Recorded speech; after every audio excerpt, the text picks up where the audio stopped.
Journal de l'escouade santé-sécurité, entrée numéro 37. Ici Jess, militante syndicale pour l'AFPC au service du droit des travailleurs et travailleuses. Je suis au large des îles de la Madeleine, sur le traversier le Madeleine 2, et j'aperçois une bouteille à la mer. Oh! Je vais essayer de l'attraper.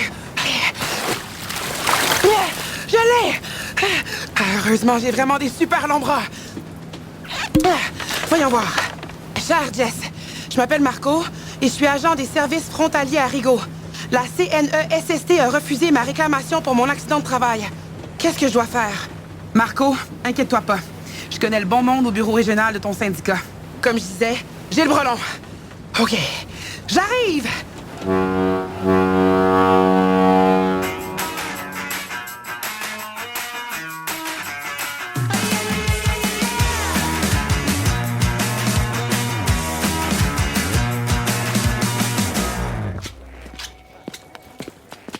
Truc numéro 1, Marco, toujours vider l'eau de ses bottes avant de rentrer au bureau.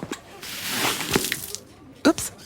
Aujourd'hui, on vient rencontrer mon bon ami Pascal Lauzon, qui travaille au bureau de l'AFPC à Montréal. Je suis venue demander conseil pour toi. Allô, Pascal? T'as-tu un moment? Oui, ça me fait plaisir de prendre du temps avec toi. Alors, Pascal, est-ce que tu pourrais nous expliquer un peu en quoi consiste son travail?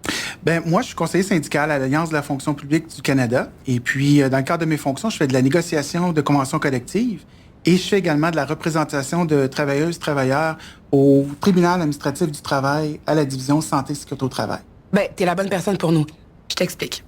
Marco a reçu un refus à sa demande CNSST, puis il se demande quoi faire. Ce que je te suggère de faire pour Marco, c'est qu'il réagisse le plus rapidement possible parce qu'en fait, pour contester une décision, il faut respecter un délai qui est de rigueur. Alors, dans la lettre qu'il a reçue, qui est une décision, au bas de la lettre, habituellement, c'est écrit, si vous n'êtes pas en accord avec la décision, vous avez tant de temps pour contester. Et puis, on indique aussi la manière de contester dans la lettre de décision. Est-ce que la section locale, ça peut aider avec tout ça ou pas? Oui, il y a beaucoup de personnes au sein des sections locales qui ont eu une formation qui est donnée par l'Alliance de la fonction publique du Canada en matière de santé et de sécurité au travail.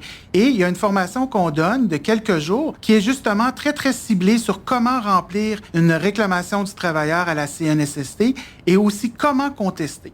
Alors, la section locale va l'accompagner là-dedans et va pouvoir lui donner aussi les personnes ressources comme moi qui peuvent l'aider dans la contestation de la décision qu'il y a eu qui était défavorable face à lui. Dans le fond, la section locale, c'est la première ressource de nos membres sur le lieu de travail. Effectivement. Si les gens ne savent pas c'est qui leur section locale, les exécutants, exécutantes et délégués syndicaux peuvent toujours appeler un bureau régional de l'AFPC. OK. Oui, allô? Allô, Jovanka, c'est Jess. Salut, Jess, ça va? Yes. Écoute, j'ai une question pour toi. Qu'est-ce qu'on fait quand on vient de recevoir notre premier refus de la CNSST? Hey, t'as eu vraiment le bon réflexe là, d'appeler au bureau régional dès le premier refus. Parce qu'en appelant dès le premier refus comme ça, là, ça évite les erreurs, les hors-délais, le report d'audience. Puis surtout, là, ce que ça va éviter, c'est que tu chemines ça là, dans tout ce processus-là. OK, fait que c'est vraiment pas compliqué, dans le fond. Ben non, puis après, il va y avoir un conseil syndical qui va être avec toi là, pour chacune des étapes. OK, donc c'est clair. Les membres vont jamais être laissés à eux-mêmes. Mais c'est quoi le rôle exact du membre dans tout ça?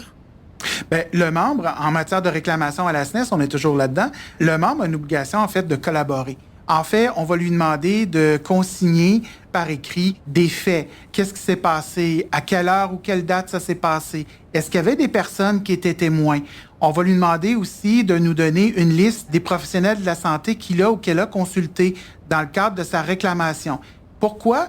Nous, ça va nous permettre de demander les notes cliniques. Donc, c'est vraiment des étapes qui sont cruciales pour nous, qui doivent être bien faites, et on accompagne les gens là-dedans pour nous permettre de faire la meilleure représentation devant le tribunal administratif du travail à la division de la santé et de la sécurité. Parce qu'à ce moment-là, Pascal, on parlerait de la qualité de la preuve. En fait, il faut toujours faire la meilleure preuve possible. Alors, la preuve va se faire de manière testimoniale, donc les témoins, va aussi se faire une preuve documentaire. Ah oui, et prendre des notes contemporaines au fur et à mesure?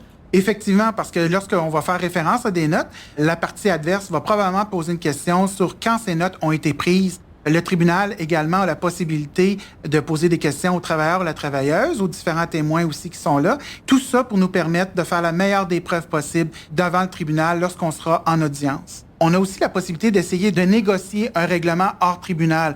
Mais ce ne sont pas toutes les causes qui se prêtent à ce type de règlement-là. Alors, l'extrême scénario, c'est de se retrouver devant un juge, une juge administrative. La Cour demande aux témoins de bien vouloir se lever. Objection, votre honneur. Objection à l'objection. Permission d'objection. Objection de permission demandée. Objection de objection. Injonction sur votre objection. Laisse-moi te rassurer, c'est pas comme à la télévision là où on voit qu'il y a des objections à toutes les 10 secondes, où il y a plein de gens qui sont dans la salle. Depuis la pandémie, on a des audiences en virtuel et des audiences en présentiel. Et certaines fois, on peut avoir un hybride entre les deux. Alors voici, de manière traditionnelle, on se présente dans une salle du tribunal où d'un côté, il y a la partie du travailleur, travailleuse, de l'autre côté, il y a l'employeur et ses représentants. D'un côté, donc, il y aura Marco qui sera assis à côté de moi. Il y a une autre table de l'autre côté. Et là, ça sera l'employeur. Et Marco, ben là, lorsque ce sera le temps de l'interroger, il sera invité par le juge ou la juge à se déplacer devant lui ou elle. Et puis là, les questions commenceront. L'interrogatoire commencera. Donc, sois sans crainte, c'est un tribunal où c'est beaucoup plus convivial, si on veut, que, par exemple, la Cour supérieure ou la Cour du Québec. Donc, tout le monde se sent épaulé dans ces démarches-là. C'est pour ça que le syndicat est là, c'est pour épauler ses travailleurs à travers ce processus qui peut être nébuleux pour certains et certaines. Puis dans ces démarches-là, des fois, il faut faire appel à des experts. As-tu des exemples? Par exemple, le type d'expert qu'on pourrait avoir, c'est un expert qui viendra témoigner en orthopédie, donc un chirurgien orthopédiste. Dans certains de mes dossiers actuellement, j'ai des psychiatres aussi qui viennent témoigner. Donc, la panoplie d'experts auxquels on peut avoir recours est multiple. Ça dépend du type de dossier, ça dépend du type de preuve aussi qu'on recherche à aller chercher et à faire confirmer par différents professionnels dans différents milieux. OK, puis pour les frais des experts, c'est notre syndicat qui couvre ça. Effectivement, l'Alliance de la fonction publique du Canada a pris des décisions sur le fait de représenter en matière de santé et sécurité au travail ses membres. Donc, s'il y a des frais d'expertise, ça sera effectivement l'Alliance de la fonction publique du Canada qui va assumer les frais qui en découlent. Et ces frais peuvent augmenter assez facilement. Les frais d'expertise, ce ne sont pas des frais qu'on parle en termes de centaines de dollars, on parle plutôt en termes de milliers de dollars. Donc, toutes ces démarches-là, c'est quand même vraiment stressant. Est-ce qu'il peut y avoir des impacts psychologiques liés à ça? Bien, en fait, nous, lorsqu'on travaille avec les travailleurs et travailleuses à préparer le dossier, on est là pour les rassurer. Ouais. On est là aussi pour les écouter. Régulièrement, un travailleur ou travailleuse va nous dire qu'il est stressé, va pleurer, va avoir des fois des grandes inquiétudes liées à ce que la cause s'en vient. Nous, on est là pour recadrer, pour essayer d'expliquer comment ça va se dérouler, qu'est-ce qu'on a fait jusqu'à présent. Et l'important pour moi, c'est d'être préparé à aller expliquer la meilleure des preuves devant le tribunal. Et on est là aussi pour comprendre les travailleurs, écouter les préoccupations qu'ils ou elles peuvent avoir, qu'ils veulent bien nous donner. Et oui, c'est stressant, mais l'important, c'est que vous n'êtes pas seul dans ce processus-là. En tout cas, je peux pas parler au nom de Marco, mais je sais que moi, ça m'a beaucoup rassurée. Bien, je suis content de voir que notre conversation, les explications que je viens de te donner, te permettent une certaine assurance. Donc, on va être là pour épauler la personne lorsque ce sera nécessaire. Ben, merci beaucoup, Pascal, d'avoir pris le temps. Bien, ça fait plaisir. Oups! Hey, excuse-moi, mon hélicoptère électrique est là. Bon, Marco, j'espère que ça répond à ta question et plus encore. Pascal a vraiment été smart de prendre le temps de répondre à tout ça. Mais bon, moi, il faut vraiment que j'y aille. Je suis attendue pour le prochain épisode du balado. Oublie pas ta protection auditive. Hey, allô, Pierre! Hey, bonjour! Hey, merci d'être venu me chercher. Ça me fait plaisir. Embarque puis attache-toi solide. OK, parfait, j'attache. Pendant qu'on décolle, je me demandais... Je viens de parler avec Pascal Lauzon pour un ami à moi, Marco, mais je reste avec un questionnement parce que au final, tout ça, ça a commencé à cause d'un accident au travail. Donc, au fond, la santé et sécurité entre l'employé et l'employeur, c'est la responsabilité de tout le monde, non?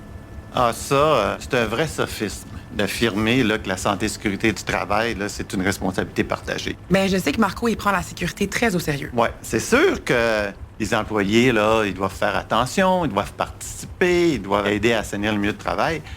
Mais la responsabilité juridique est vraiment celle des employeurs, c'est tout. Prenons les lois de santé et sécurité, prenons un exemple, le Code canadien du travail, la loi fédérale. Ouais. On trouve seulement 10 obligations là, pour les employés. Puis ça tourne autour de 3 éléments principaux qui sont se conformer aux lois directives, collaborer aux enquêtes, aux études, puis signaler s'il y a des risques et des dangers. Alors, faire appliquer la loi, ça devient la responsabilité de l'employeur parce que c'est lui qui a les moyens d'action. Alors, par exemple, si on dit qu'un employé doit se conformer à la loi, aux directives, mais c'est à l'employeur de s'assurer de prendre des mesures pour qu'il le fasse. Il faut arrêter de parler de responsabilité partagée. La responsabilité juridique puis l'obligation d'avoir des résultats, ça incombe aux employeurs. Wow! Hey, OK, mais si, Pierre, moi, je sais pas si je serais capable de piloter un hélicoptère électrique en parlant de la responsabilité juridique de l'employeur et l'employé. Mais en tout cas, toi, tu l'as très bien fait. Ah, ben c'est quelque chose que je savais déjà pas mal, fait que c'est facile.